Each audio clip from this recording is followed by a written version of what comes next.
Bonjour à toutes et à tous et bienvenue dans Invitation Voyage qui nous emmène aujourd'hui de New York à la Nouvelle-Zélande. C'est à Auckland que nous rejoindrons l'artiste maori Lisa Rayana. À travers ses vidéos ou ses photos, elle s'inspire des récits des anciens et aide les siens à reprendre possession de leur histoire. Ce sera l'inspiration. Des pyramides de béton face à la mer. On ne peut pas dire que la transformation de la côte du Languedoc ait été l'idée la plus consensuelle du général de Gaulle. Dans l'héritage, nous reviendrons sur ce projet fou qui a révolutionné le mot vacances. À New York, c'est un magicien qu'on sortira de notre chapeau, un maître de l'illusion qui arrivait à vous bluffer même quand on l'observait de très très près. Sly Dini était-il un homme ou un elfe comme on le croyait? Il est en tout cas devenu un incontournable du monde de la magie. Quand Sly Dini voulait faire disparaître un objet, il le tenait dans sa main et il disait « Regardez, vous n'allez pas le croire ». Et l'objet disparaissait.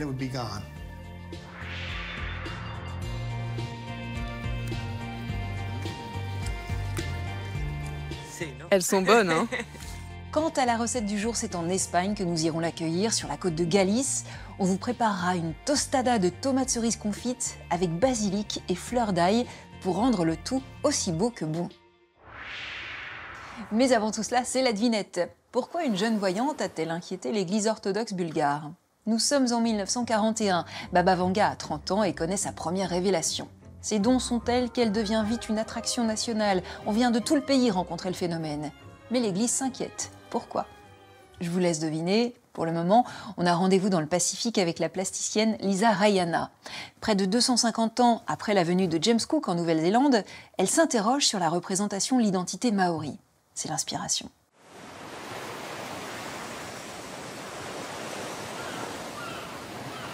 Un paysage sauvage et vierge, raconté par des milliers d'œuvres d'art qui, au fil de l'histoire, ont imprimé leur vision romantique du bon sauvage et de cette vie du bout du monde. Et si on changeait de point de vue?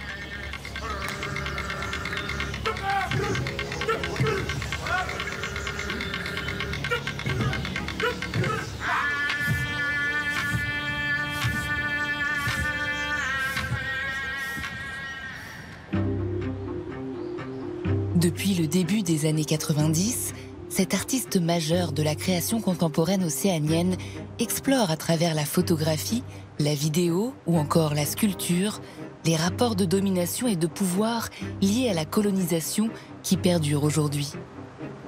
Dans cette œuvre qui représente la Nouvelle-Zélande lors de la Biennale de Venise en 2017, l'artiste Lisa Rayana met en lumière les écrits omis par les Occidentaux. Sous son regard, les autochtones d'Océanie réinvestissent leur paysage et leur histoire de leur puissante culture. Je m'intéresse à la terre sur laquelle nous marchons, presque comme une archéologue. J'expose l'histoire, je questionne ce que veut dire la notion de lieu dans le passé, le présent et l'avenir.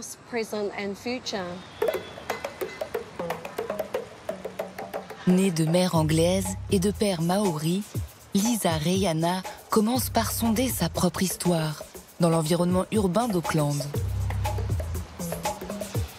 Enfouies parmi les gratte-ciel et bâtiments modernes, les marae. Ces maisons communautaires sont au cœur de la vie spirituelle et sociale des Maoris. Celui de Waipapa, au sein de l'université d'Auckland, a la particularité de ne pas être lié à une tribu, mais de les représenter toutes. Il est construit en 1988 pendant ce qu'on appelle la Renaissance maori. À partir des années 60, les intellectuels maoris portent un mouvement de revitalisation de leur langue et de leur tradition. Lisa Rayana est alors étudiante et le marae devient pour elle un lien avec ses terres ancestrales paternelles. J'ai ressenti un grand manque, dans le sens où mon père a quitté sa terre tribale d'origine. Il est venu s'installer à Auckland pour gagner de l'argent et je ne connais donc pas la langue maori. Lorsque j'étais à l'école d'art et que ce marae était en train d'être construit, C'était vraiment intéressant pour moi, en tant qu'artiste urbaine de première génération, d'entendre le korero, le débat autour de l'introduction d'un marae dans une université ou un cadre institutionnel.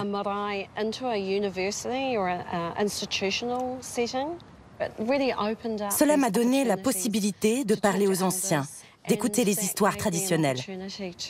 Et ce n'est pas tant que je cherchais à devenir une artiste traditionnelle, mais au moins à avoir une sorte d'ancrage, des connaissances. Vous savez, avoir une direction, c'est comme avoir un parent qui peut en quelque sorte vous guider.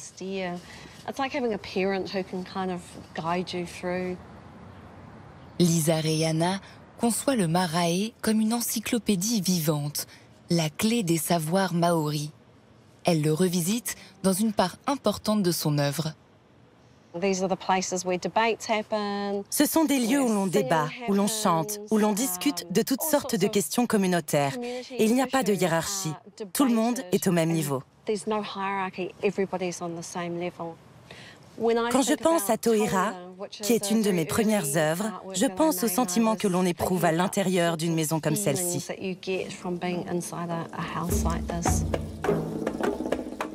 Au début des années 90, l'artiste met en scène les rites, danses et motifs traditionnels dans son œuvre Toira, un mot maori qui se rapporte au tissage, mais qui signifie aussi apprendre et enseigner.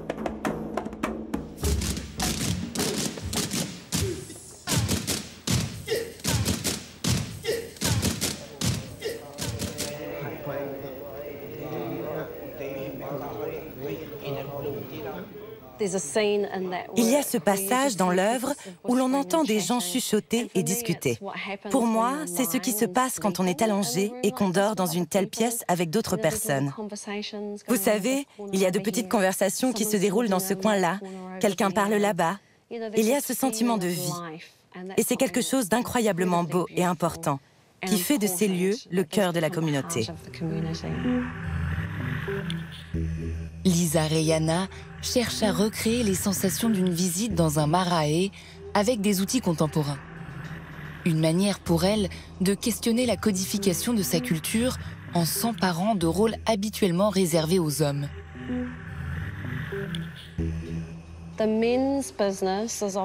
Traditionnellement, les hommes travaillent les surfaces en bois dur et les femmes tissent les panneaux en fibres végétales. En tant que jeune étudiante, j'ai donc trouvé très intéressant d'utiliser les médiums du cinéma et de la photographie, car c'était un endroit où je pouvais transgresser ces rôles.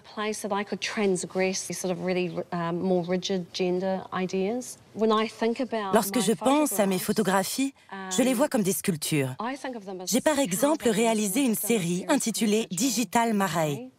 Et bien qu'il s'agisse d'un support photographique, pour moi, c'est comme une sculpture, parce que j'essaie de me référer à ce genre d'œuvre magnifique que nous voyons ici, à Waipapa.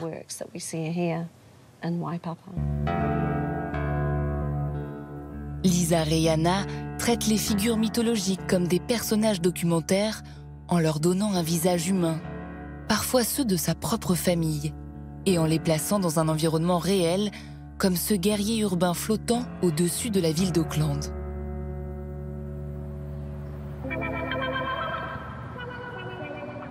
Depuis les années 90, elle œuvre au sein d'un collectif de femmes artistes d'Auckland, The Pacific Sisters, les Sœurs du Pacifique. À travers la composition de costumes et la mise en scène de performances, elle s'attaque aux clichés qui entourent la représentation des peuples du Pacifique.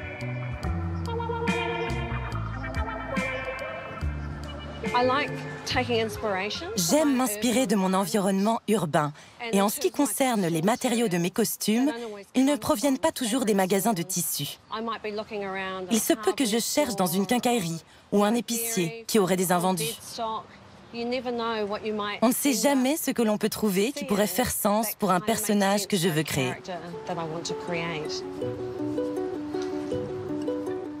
Dans son atelier, Lisa Rehana détourne toutes sortes d'objets, de textiles, d'ornements. L'inspiration pour les costumes peut venir de n'importe où. Cette cape s'inspire d'une illustration de Parkinson datant des années 1800. Il s'agit d'un chef qui porte une magnifique cape en peau de chien. Mais la nôtre a été créée à partir de ficelles utilisées pour les serpillères. Certains de ces matériaux sont des matériaux de jardinage et je pourrais les fusionner avec d'autres matériaux. Ça, c'est de la toile d'ombrage pour le jardinage et je peux l'utiliser pour obtenir ce genre de couche. Il s'agit en quelque sorte de suggestions de matériaux traditionnels, mais qui ne le sont pas, qui prennent donc une forme vraiment différente et très intéressante.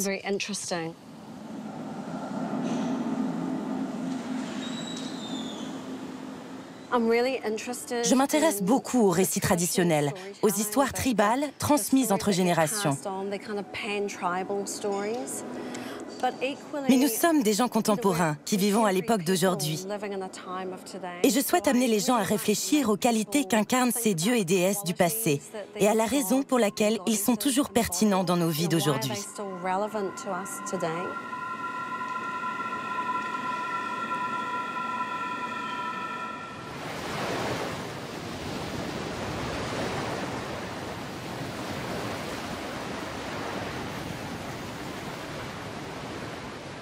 Non loin des plages de sable noir de Carré Carré, les forêts natives de l'ouest d'Auckland.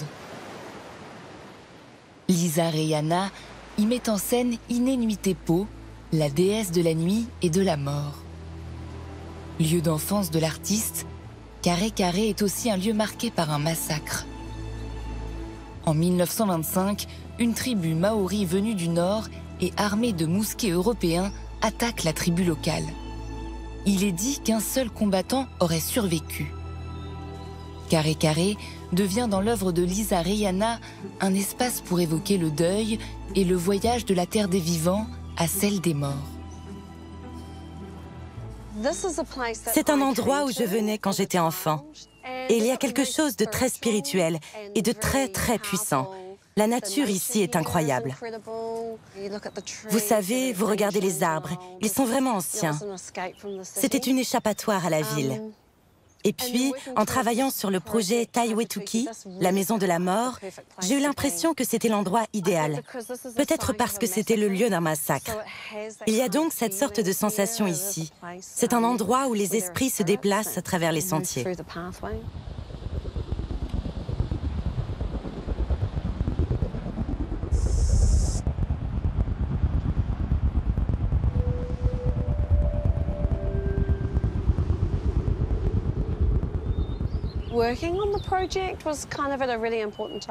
J'ai travaillé sur ce projet à un moment très important. C'était à peu près au moment où mon père était en train de mourir. Et j'ai donc réfléchi aux pratiques des femmes face à la mort. Quel est le rôle des femmes? Et certaines des choses que les femmes font, c'est d'accueillir les esprits. La déesse de la mort accueille l'esprit dans le nouvel espace-temps.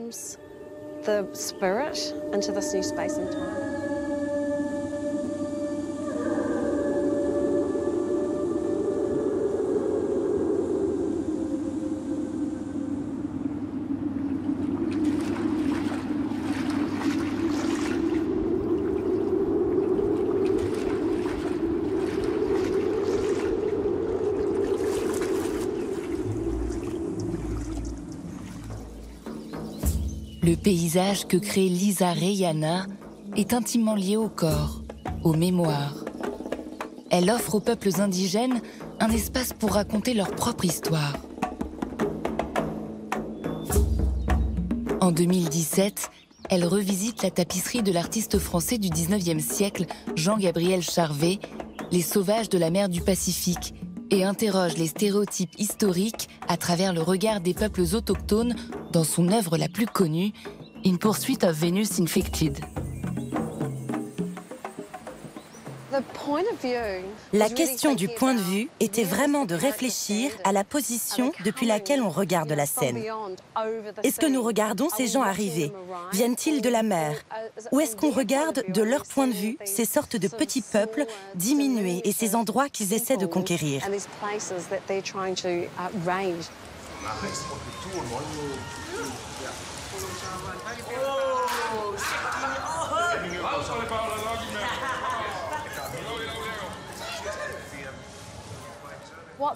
Ce que cela montre, c'est que vous êtes une personne qui appartient à une terre. Ceci est votre maison. Et c'est de là que vient ce concept de Turanga Wewe. Wewe, ce sont vos jambes. Turanga, c'est être debout. C'est l'endroit où vous appartenez. C'est votre terre, votre espace. Et c'est de là que vous avez le pouvoir de parler.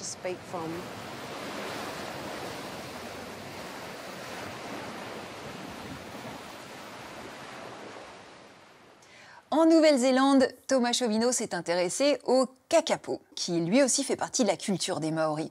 Le kakapo, c'est le plus gros perroquet du monde et c'est le clin d'œil. Ah quand même, 4 kilos sur la balance. C'est ce que peut atteindre le kakapo, le plus gros perroquet du monde. Mais ce n'est pas là son seul mérite. Sur les 350 espèces de perroquets que compte la planète, le kakapo est le seul qui ne sache pas voler. Plus voler, pour être exact. Il a peut-être su un jour, mais le kakapo vit en Nouvelle-Zélande. Et jusqu'au XIIe siècle de notre ère, il se la coule douce. Aucun prédateur sur l'archipel, alors pourquoi battre des ailes quand on n'a personne à fuir? La nature est une flemmarde. Quand les Maoris débarquent vraisemblablement au XIIe siècle, le kakapo est l'une des espèces les plus communes de l'île. Mais c'est aussi une proie facile, d'autant que face au danger, le kakapo ne fait pas preuve d'une imagination débordante, il se fige, en espérant peut-être échapper à l'attention. Là tu me vois, là tu me vois pas. Le voilà donc d'abord dans les assiettes des Maoris, puis au XVIIIe siècle, c'est l'infatigable James Cook qui débarque avec des lapins. Vous me direz, les lapins, ça ne mange pas les perroquets, et vous avez raison. Mais ça bouffe tout ce que les Anglais qui prennent possession de l'île plantent, et pas seulement les carottes. Alors pour se débarrasser des lapins, les Anglais font venir des fouines, des furets et des hermines. Mais on l'a dit, la nature est une flemmarde, on va pas se faire suer à courir après un lapin quand il est si facile d'attraper un kakapo. Résultat, des kakapos, au bout d'un moment, il n'y en a plus.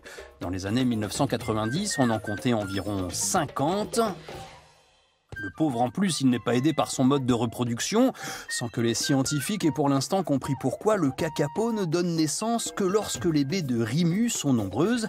Les baies de rimu, c'est ce que donne la femelle à ses petits, des baies qu'on ne voit suffisamment que tous les 2 ou 3 ans. Pour l'aider un peu, l'homme l'a installé sur de petites îles derrière des clôtures électrifiées pour éviter tout prédateur, une sorte de Club Med pour kakapo qui pourra continuer de se la couler douce. Moralité pour vivre heureux. Vivons flemmards. Allez, je vous invite à la Grande Motte. Alors, c'est pas forcément comme ça a priori pour moi en tout cas, hein, l'endroit qui fait le plus rêver sur Terre, parce que j'ai pas une grande passion pour le béton, mais vous allez voir que des a priori comme les miens, eh bien, on va les bousculer dans l'héritage. À la fin des années 50, entre la Camargue et la frontière espagnole, un projet pharaonique, une aventure extraordinaire chargée d'inconnus et de risques, doit transformer la côte du Languedoc en une Floride à la française. Parce que la Côte d'Azur est devenue pendant les mois d'été une région surpeuplée, parce que chaque année le nombre des gens qui prennent leurs vacances au bord de la mer augmente, un projet est né, celui de créer et de développer les ressources touristiques des 180 km de côte du Languedoc-Roussillon. Une mission impossible intitulée Mission Racine, du nom de son responsable, commandée par le général de Gaulle à un véritable commando d'ingénieurs et d'architectes.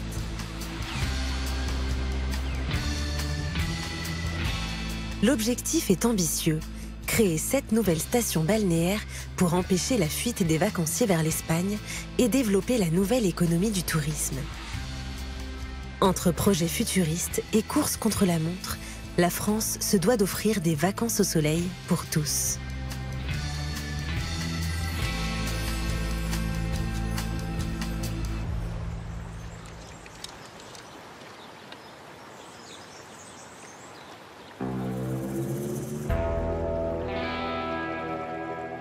Avant le choc du tourisme de masse, la côte languedocienne fait encore figure de Far West. Chevaux, taureaux, marécages, vents violents. Une vie communautaire s'organise autour des étangs, en dehors de toute législation. Une manière autochtone d'occuper le territoire, indépendante de toute volonté politique. Les étangs proches de Gruissan donnent un aperçu de ce qu'était cette côte vierge avant la mission Racine. On est ici dans cette zone de lagunes et d'étangs caractéristiques du Bas-Languedoc. L'étang d'Hérold, c'est un étang gruissané. Nous sommes à environ 2 km à vol d'oiseau du centre du village et de la station, dans un endroit complètement sauvage.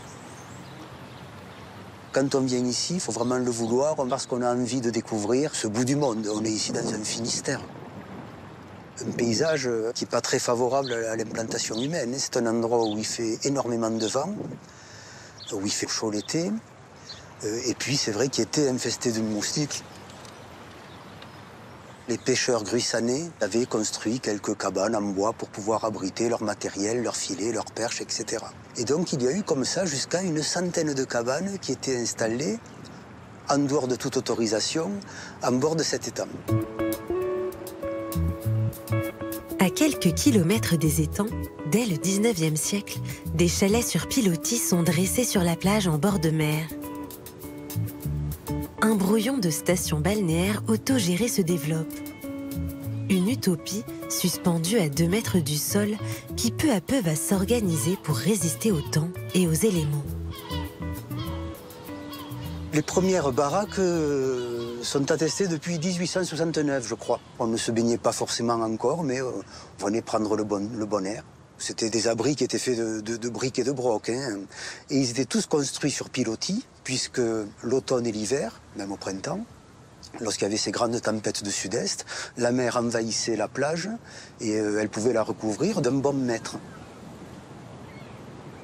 En 1944, les Allemands, qui craignaient une invasion en Méditerranée, décident de raser tous les chalets qu'il y avait sur la plage. Et finalement, dans les années 50, grâce entre autres à des dommages de guerre qui seront payés par l'Allemagne, des nouveaux chalets vont être reconstruits. Ce sont ceux dans lesquels on est maintenant.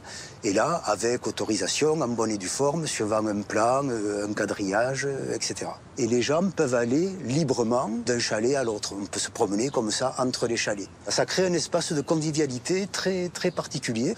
Et tous ceux qui, comme moi, ont eu le bonheur et la chance de passer leurs vacances d'enfants ici sur la plage des chalets, en gardent un souvenir extraordinaire, un souvenir de liberté. À partir de 1956, la liberté pour les salariés français se traduit par une 3e semaine de congés payés. Nautisme, plage, camping, cette côte méditerranéenne, c'est pour le gouvernement une aubaine économique qu'il faut rentabiliser. Le tourisme, les loisirs sont une part fort importante de la civilisation moderne. Et la France l'a compris. Et je vois qu'elle l'a compris spécialement ici. C'est une activité de plus que notre pays ajoute à toutes les siennes. Et c'est un service qu'il rend à l'humanité tout entière, qui, dans le dur labeur de notre époque industrielle, a besoin de trouver des lieux organisés pour reprendre ses forces à tous les égards.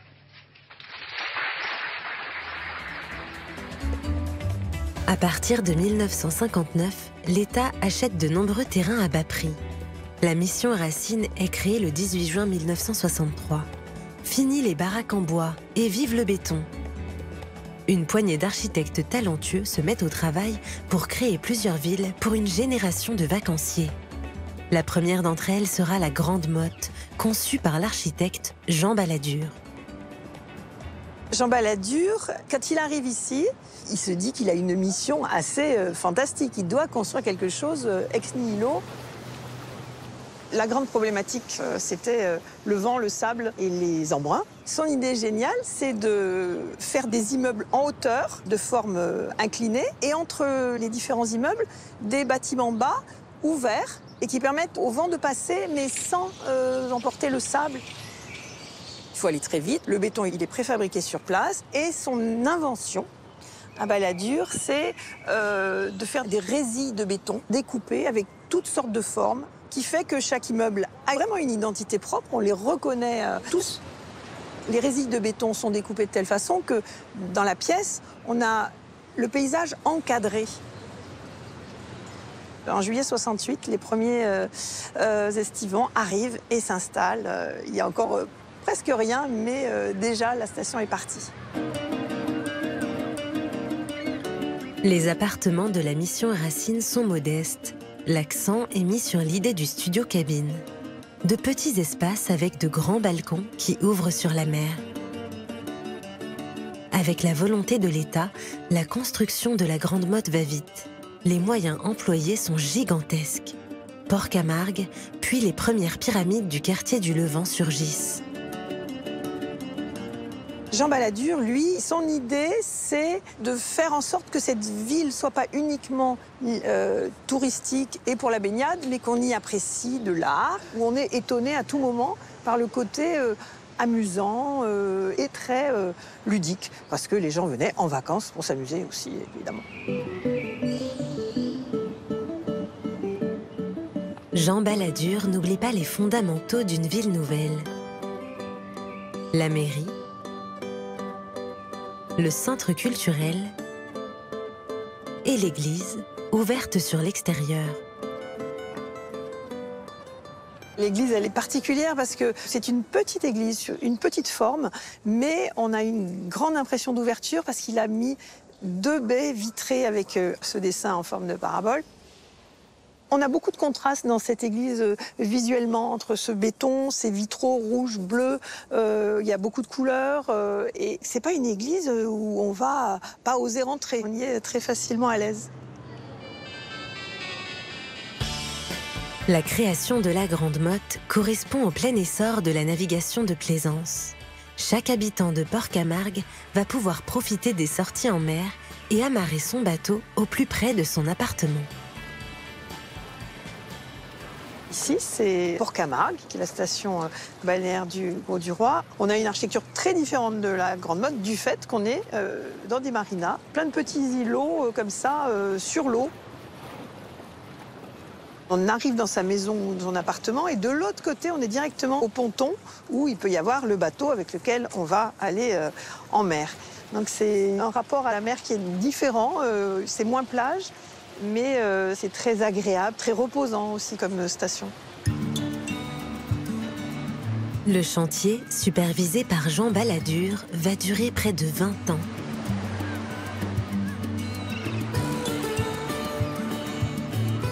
Plus à l'ouest, le long du golfe du Lion, Port-Gruissant, le Cap d'Agde et la station de Port-le-Cat vont voir le jour. À chaque ville, son créateur. Le secteur Leucate-Barcarès est confié à l'architecte d'origine grecque, Georges Candilis. Leucate-Barcarès, en réalité, c'est une île. Il faut exploiter au fond cette vocation d'une île. C'est la station de vacances basée surtout sur les sports nautiques.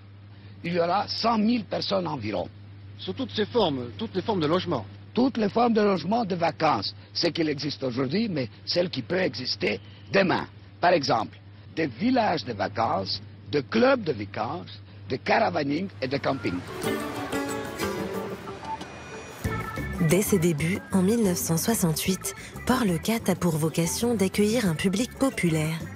La problématique pour Georges Candilis, c'est de loger un maximum de vacanciers aux revenus modestes.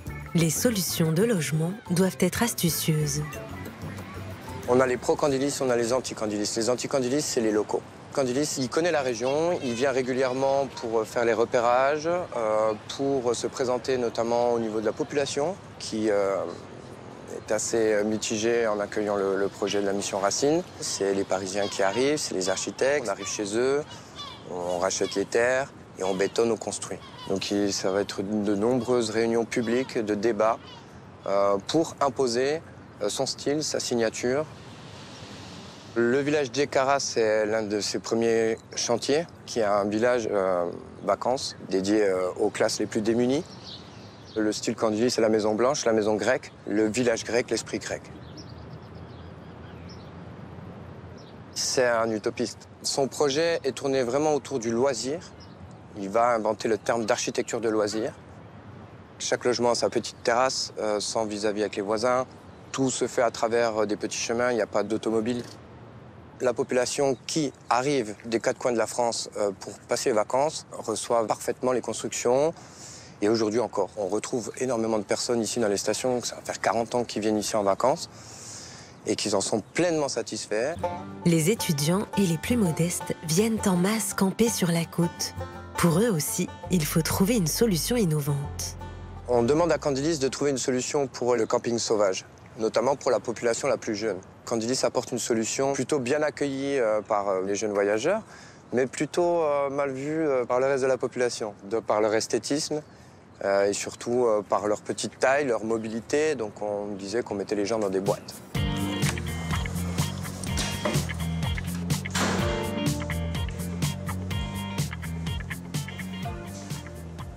Alors là, on est dans l'Hexacube grand module. C'est de la fibre de verre. La fabrication a été reprise sur le même principe que la fabrication de 2 bateaux. Ces Hexacubes ont été fabriqués sur la commune de Leucate, au chantier naval.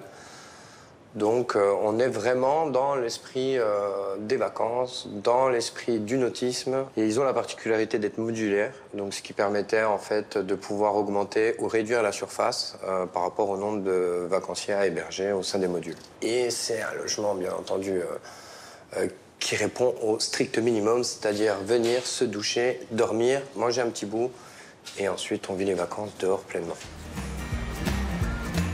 Le choc pétrolier de 1973 va mettre un frein au projet ambitieux de la mission Racine. Mais 50 ans plus tard, après avoir été longtemps décriée, la Floride à la française existe bien et accueille chaque année des millions de visiteurs.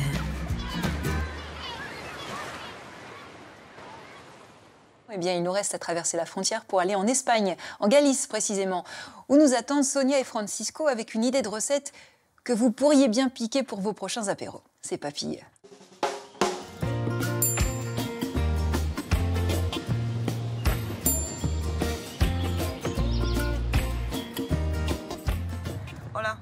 Bonjour, moi c'est Sonia.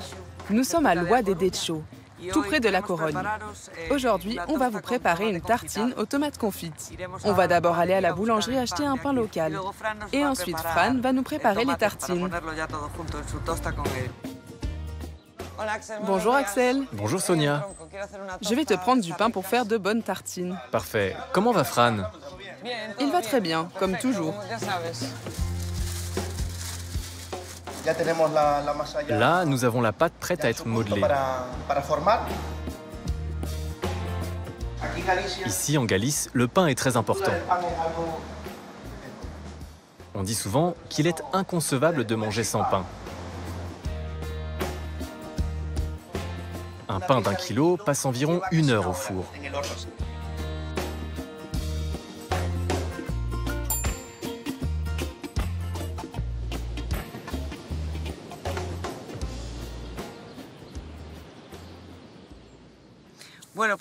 Voici notre ferme. On va retrouver Fran, qui est un super cuisinier. Et vu que moi j'adore manger, on forme une bonne équipe. Ce sera bientôt le mois d'octobre. Ici, la saison se termine en septembre normalement. Mais on a encore de belles tomates avec lesquelles on va pouvoir cuisiner.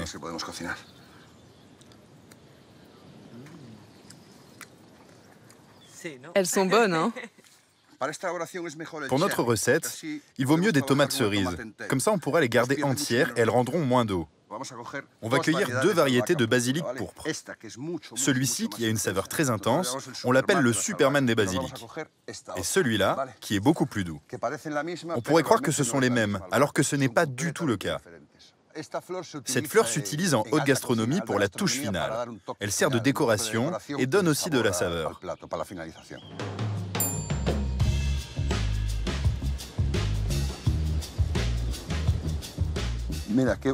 Regarde, c'est tellement beau et fragile à la fois. C'est une monarde de citron. Elle est poivrée et mentholée. Une de nos spécialités, ce sont les fleurs comestibles. On en vend principalement aux hôtels de luxe. Ça, c'est de l'agastache, plus précisément de l'agastache rugueuse. Elle va nous donner des saveurs d'anis et de réglisse. Il pourrait y avoir quelques insectes, mais tu les verrais. Il n'y a aucune raison de laver ces tomates. On commence par émincer notre ail grossièrement. Les basilics, un peu d'huile d'olive vierge extra. On ajoute notre ail. Maintenant, on peut mettre les tomates. On va les piquer pour qu'elles nous donnent un peu de jus. Je jouais avec mes petites voitures dans la cuisine, et tu commences déjà à apprendre comme ça. Je voyais ma mère cuisiner et je me disais, ça me plaît.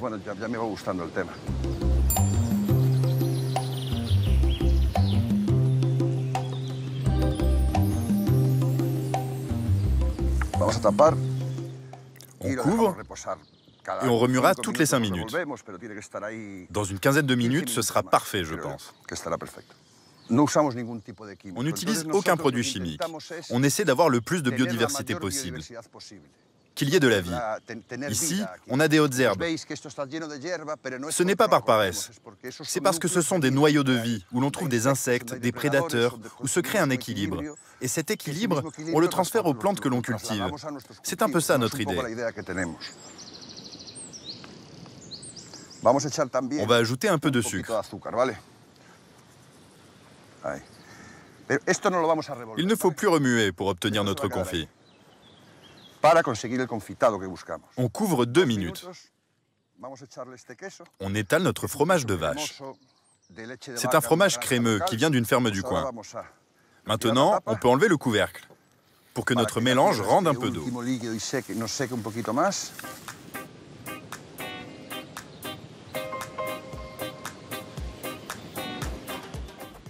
Allez, c'est prêt. Félicitations, Fran. Bravo. Ça a l'air bon. C'est délicieux. C'est tellement bon que tout le monde se tait. Santé. Santé. Santé. Salut.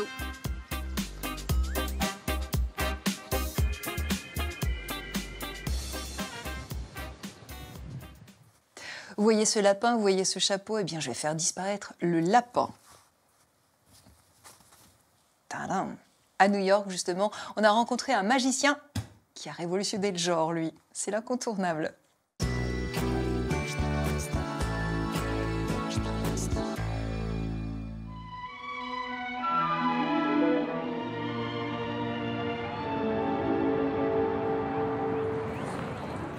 Elle est magique, mystérieuse, envoûtante, New York. Il y a ici quelque chose dans l'air, ni visible ni palpable, qui peut vous faire tutoyer les nuages et même décrocher la lune. C'est justement ce que fit un jeune immigré qui réalisa son rêve à la seule dextérité de ses 2 mains.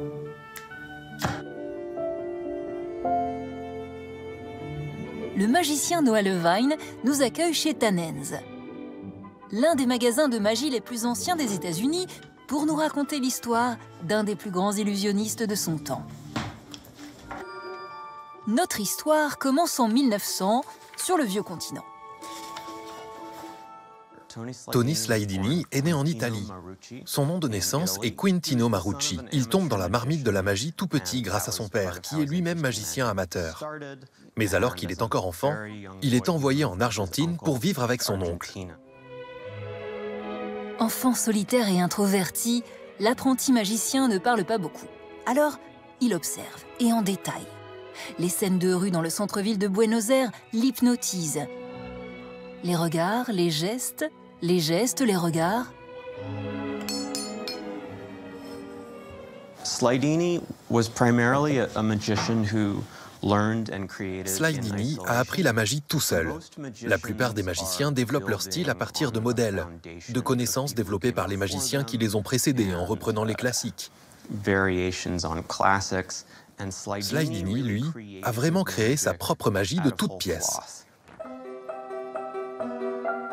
En 1930, à 30 ans, Slidini se sent isolé, étouffé dans un pays alors dévasté par la Grande Dépression. Le jeune autodidacte, poussé par un désir de vivre de sa passion et de trouver sa communauté, met les voiles plus au nord. Direction New York, la capitale mondiale de la magie. J'imagine qu'ils l'ont vu arriver et se sont dit « Regardez-moi ce type qui ne sait pas aligner 3 mots d'anglais et qui pense m'impressionner avec ses tours de magie. » Souvent, quand on pense à un magicien, on pense qu'il faut beaucoup parler. Mais avec Sly Dini, c'était très minimaliste. Il disait simplement « Regarde, attention ». Et je crois que ça désarçonnait complètement les gens. À quelques pas de Times Square, Sly Dini loge dans un modeste studio à Manhattan et trouve un travail au Hubert's Dime Museum, un théâtre burlesque à 10 centimes l'entrée fréquenté par les ouvriers. Sly Dini partage la scène avec Olga, la femme à barbe, Estéline, la valeuse d'épée, ou encore un cirque de puces.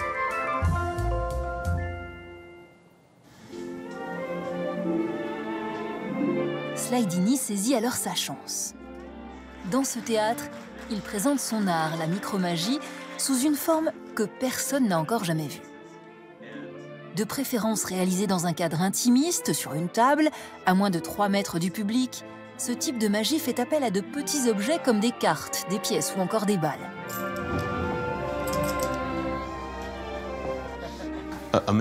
À l'époque, un magicien est quelqu'un qui se produit sur scène et fait le show. Il y a des costumes, des projecteurs. Avec Sly Dini, la table devient la scène. La table devait avoir une certaine forme, être inclinée à un certain angle, et les chaises du public devaient être disposées d'une manière précise. Discret, élégant et poétique, Sly Dini conquiert la scène de magie new-yorkaise. En 1947, il ouvre son propre studio de magie. Pendant plus de 40 ans, des magiciens amateurs et professionnels du monde entier se succèdent à sa porte, en quête de leçons et de conseils. En 1960, les médias se l'arrachent. Il fait alors une apparition remarquée à la télévision française.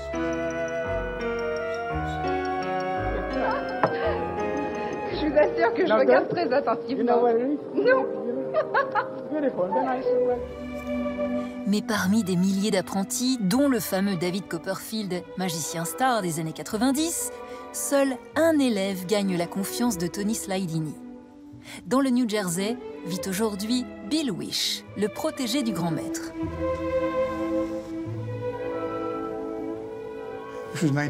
C'était en 1973. Je suis allé à New York et j'ai pris mon premier cours avec Sly Dini. Il m'a demandé « Qu'est-ce que tu veux apprendre ?» J'étais très intimidé, j'ai répondu « Je veux tout apprendre ». Il m'a dit « Tu es au bon endroit ». La plus grande leçon qu'il m'ait apprise est « Amuse-toi avec les gens. Amuse-toi et n'oublie jamais que la magie est quelque chose qui ne se voit pas ».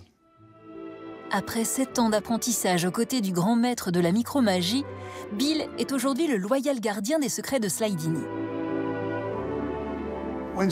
Quand Sly Dini voulait faire disparaître un objet, il le tenait dans sa main et il disait « Regardez, vous n'allez pas le croire ». Et l'objet disparaissait. Tout tenait dans ce geste « Regardez » et je relâche. Il appelait ça le pistolet. Tu tires, bang. C'est un tempo. Donc, un jour, j'ai décidé de mesurer son tempo pendant ses tours. Et je lui ai dit, tu ne vas pas le croire, mais tout ce que tu fais est précisément à 72 temps par minute. Et son visage s'est illuminé. Il a répondu, comme les battements du cœur. Ça l'a vraiment marqué, vraiment. La magie vit dans le cœur de Sly Dini. Elle sera d'ailleurs le seul et unique grand amour de sa vie. Le magicien meurt seul, à l'âge de 90 ans, sans descendance, laissant à Bill Wish le soin de transmettre à son tour tout ce qu'il lui a appris. Aujourd'hui, plus de 30 ans après sa mort, la micromagie est plus populaire que jamais et touche des millions d'internautes sur les réseaux sociaux. Et pourtant, le nom de Tony Sly Dini a sombré dans l'oubli.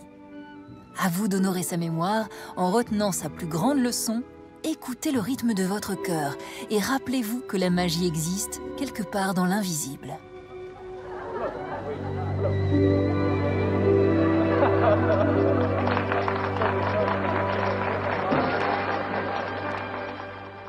De la magie, on passe à la voyance. En début d'émission, je vous demandais pourquoi une jeune voyante bulgare a inquiété l'Église orthodoxe dans les années 40. Eh bien, parce qu'elle commençait à devenir trop célèbre. On venait de toute la Bulgarie pour demander conseil à Baba Vanga. Certains prêtres ont alors vu d'un très mauvais œil la vénération dont elle faisait l'objet, mais elle était si populaire que l'Église et le Parti communiste ont bien été obligés de l'accepter.